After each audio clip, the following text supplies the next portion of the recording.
Right, back to Ottawa, and the Public Safety Minister Dominic LeBlanc testifying before committee today on the father and son accused of trying to launch a terror attack in Toronto. Let's listen. Regional Police Service and the Durham Regional Police Service for their outstanding work together in this important case. The arrest of these two individuals is a great example of outstanding police and intelligence work. As new information became available, our national security partners acted quickly to keep Canadians safe. While I will gladly provide the committee with as much information as possible, of course, understanding Canadians' obvious interest in answers to these many questions, we must remember that we should, excuse me, I've had a cold for a number of weeks. We must remember that we should have these discussions in a manner that does not impair the Crown's ability to prosecute these accused persons or to police services' ability to investigate any or all of these circumstances in their judgment if they deem it to be necessary to continue those investigations. As I said, Mr. Chair, all Canadians deserve answers and transparency, and that is precisely what all of us aim to provide today.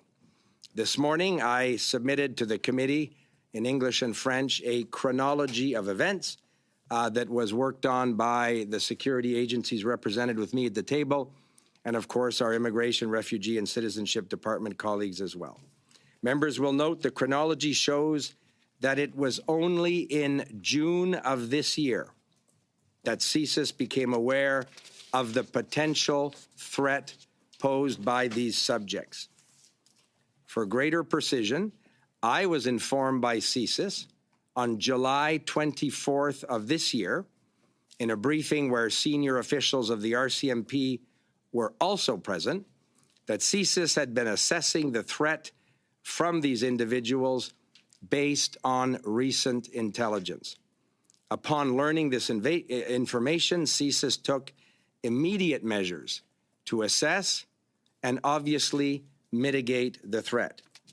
I was assured of and briefed on the close surveillance of the threat, including at the appropriate time by members of the RCMP who were positioned to act on any indicators of an escalating or imminent threat.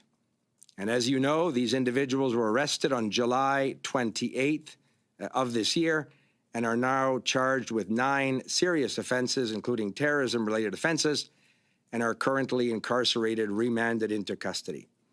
This is the way that the investigative and national security system should work. Cela étant dit, il est important. Having said that, it is important to inquire into how these individuals ended up in Canada in the first place. Security screening is the first, but not the only, line of defense against those who seek to enter Canada or to obtain Canadian status in order to harm our citizens or our national interests. A screening takes place in 3 stages: before a person reaches Canada, at the border, and, on occasion, after the person is already in Canada. Before an individual reaches Canada, the IRCC, the Immigration Department, the Canada Border Services Agency, and the Canadian Security and Intelligence Service work in close collaboration in order to carry out security screenings. Based on risk indicators, the Immigration Department identifies applications requiring a more in-depth security screening by the Canada Border Services Agency or CSIS. These 2 agencies use a variety of techniques and methodologies. They also rely on a robust network of international partners as they carry out their assessments. At the border, all persons wishing to enter Canada are subjected to a CBSA screening. They must prove that they satisfy the entry criteria. Decisions are made based on information available at the time of the person's entry. Officials in my department and at the Immigration Department are currently reviewing the files of the two individuals in question in order to understand exactly what information was available at the time the decisions surrounding them were made. Once we obtain this understanding, we will move rapidly to make the necessary changes to our systems so as to strengthen them.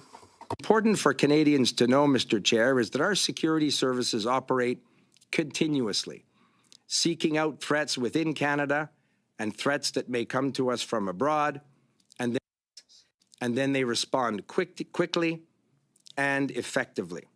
The fact that these two individuals are in jail and face serious criminal charges reflects the outstanding work done by the RCMP and their partners.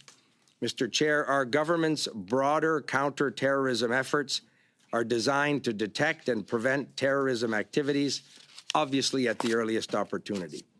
Together with our security and law enforcement partners, our government will continue to prevent, detect, disrupt, and respond to any suspected terrorist threats and activities, and hold accountable those persons who may seek to undertake such activities.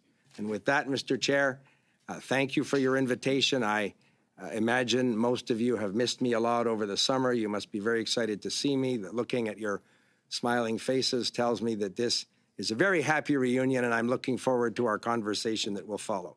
Thank you, Mr. Chair.